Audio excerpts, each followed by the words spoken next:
Valley of the Kings میں سے جب ایجپشین کنگ ٹوٹن خامون کا خزانے سے بھرا ٹوم ڈسکور کیا گیا تو اس خبر نے پوری دنیا میں ہلچل مچا دی تھی۔ 26 فیٹ پہاڑ کے اندر چھپا ہوا یہ ٹوم 3000 سالوں میں پہلی بار کھولا گیا تھا، جس کے اندر لا تعداد خزانے اور کنگ ٹوٹن خامون کی ممی بھی موجود تھی۔ اس ٹوم میں سے ملنے والا سونا بالکل پیور تھا اور اس کا ٹوٹل وزن 1,03,000 تولہ سونے کے برابر تھا، جو تقریباً ایک ٹویوٹا گاڑی کے وزن کے برابر بنتا ہے۔ ویسے تو اس ٹوم سے ملنے والا تمام خزانہ اور گولڈ پرائس لیس ہے، لیکن اگر ایک ایسٹیمیٹ لگایا بھی جائے تو آج کے دور میں اس کی قیمت 5.5 ارب روپیوں کے برابر ہے۔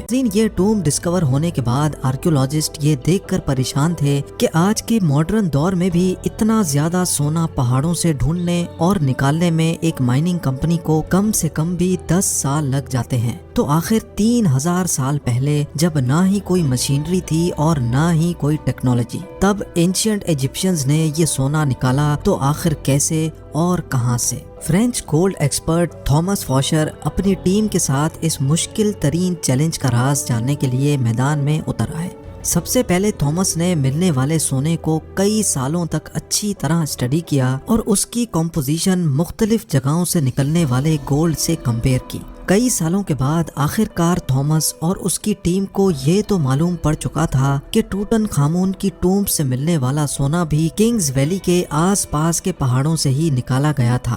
اب چیلنج تھا وہ پہاڑ ڈھونڈنے کا جہاں سے اینشینٹ مائنرز اتنا زیادہ سونا نکالتے تھے، لیکن یہ ٹاسک کوئی ہلکا پھلکا ٹاسک نہیں تھا۔ کنگز ویلی کے گرد ہزاروں پہاڑ موجود ہیں اور یہ جاننا کہ سونا کون سے پہاڑ سے نکالا جاتا تھا یہ واقعی ایک انتہائی مشکل ترین کام تھا۔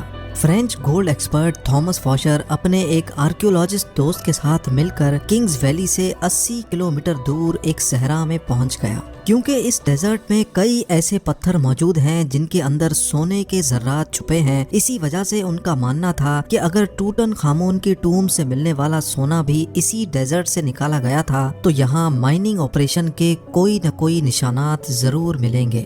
یہ صحرا 1,36,000 اسکوائر کلومیٹر تک پھیلا ہوا ہے، جہاں گرمی اور پانی کی شارٹیج کی وجہ سے زندگی نہ ہونے کے برابر ہے۔ تھامس کا ماننا تھا کہ اتنا زیادہ سونا اگر اسی صحرا کے کسی پہاڑ سے نکالا گیا ہوگا تو ظاہر ہے اس میں کافی زیادہ مین پاور بھی لگی ہوگی۔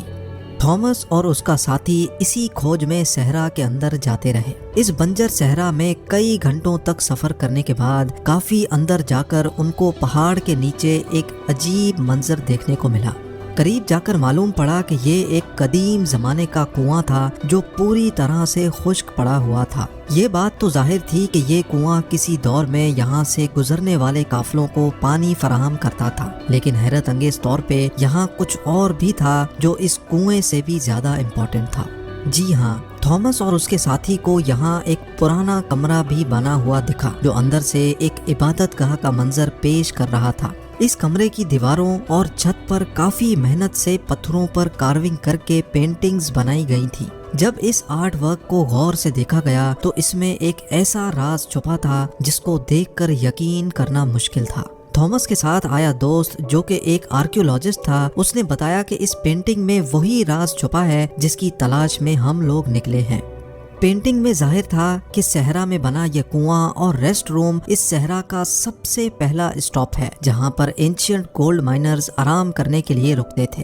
اینشینٹ انجینئرز نے گولڈ مائن تک جانے کے لیے کنووں اور ریسٹ ایریاز کا ایک نیٹ ورک بنایا ہوا تھا۔ ایک اندازے کے مطابق ہر ایک ریسٹ ایریا 70 سے 80 کلومیٹر کے فاصلے پر بنا ہوا ہے اور ایک ریسٹ ایریا سے دوسرے تک پہنچنے کے لیے مائنرز کی ٹیم کو کئی دن لگ جاتے ہوں گے۔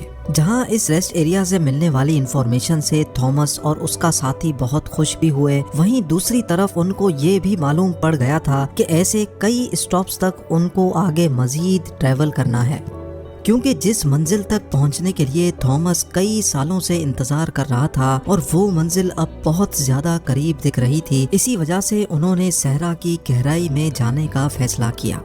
بنجر صحرا میں ایک کے بعد دوسرا ریسٹ ایریا آتا گیا، لیکن گولڈ مائن جیسی کوئی چیز نظر نہیں آئی۔ آخرکار پورے 2 دنوں کے بعد تھامس کو ایک پہاڑ کے کنارے پڑے ڈھیر سارے پتھر دکھائی دیے۔ دیکھنے میں تو یہ ایک نارمل سین تھا، لیکن تھامس کا ماننا تھا کہ یہ جگہ اینشینٹ گولڈ مائنرز کا کیمپ لگتی ہے، اور ہوا بھی کچھ ایسا ہی۔ جی ہاں، اس جگہ پر پتھروں سے بنے کچھ ایسے ٹولز ملے جن کی مدد سے پتھروں کو توڑ کر ان کے اندر سے سونا نکالا جاتا تھا۔ یہ پتھر جو دکھنے میں ایک نارمل پتھر لگتا ہے، اس کو اس ٹول کی مدد سے توڑ کر کرش کیا جاتا تھا، اور پھر اس کرش میں سے سونے کے ذرات الگ کیے جاتے تھے۔ جب اس جگہ مزید سرچنگ کی گئی تو یہاں گولڈ مائننگ کے کئی ٹولز زمین پر پڑے دکھائی دیے۔ کیونکہ تھامس کو اینشینٹ گولڈ مائننگ ٹیکنیکس کے بارے میں کافی زیادہ جانکاری تھی، اسی وجہ سے اس کا ماننا تھا کہ اینشینٹ مائنرز ان پہاڑوں کو کھود کھود کر ان میں ٹنلز بناتے تھے۔ ان ٹنلز میں خاص قسم کے پتھر ڈھونڈ کر ان کو اس مائننگ کیمپ میں لایا جاتا تھا جہاں وہ اس وقت موجود ہیں۔ مائننگ کیمپ میں موجود مائنرز کی دوسری ٹیم ان پتھروں کو کرش کر کے ان میں سے سونا نکالتی تھی، اور پھر وہ سونا کنگز ویلی میں بھیجا جاتا تھا۔ تھامس کو ایک اینشینٹ گولڈ مائننگ کیمپ تو مل چکا تھا، لیکن افسوس اس بات کا تھا کہ جن ٹنلز کی وہ بات کر رہا تھا، ایسا ایک بھی ٹنل اس کو دکھائی نہیں دیا۔ شاید ہزاروں سال پہلے کھودے گئے ٹنلز کمزور تھے اور ارتھ کوئکس کی وجہ سے کولیپس ہو چکے تھے۔ ایکسپرٹس کا ماننا ہے کہ گولڈ مائننگ کا یہ طریقہ بہت ہی زیادہ مشکل ہے۔ اگر اس دور میں 100 لوگ ایک ہفتے تک گولڈ مائننگ کا کام کرتے ہوں گے تو اس میں سے وہ صرف 1 اسپون گولڈ کا اکٹھا کر سکتے ہوں گے۔ یعنی یہ کہنا بالکل بھی غلط نہیں ہوگا کہ ٹوٹن خامون کی ٹوم سے ملنے والا گولڈ مائن کرنے میں ہزاروں اینشینٹ مائنرز ایک ہی وقت میں کام کرتے تھے، لیکن پھر بھی ان کو یہ ٹاسک کمپلیٹ کرنے میں کئی سال لگے ہوں گے۔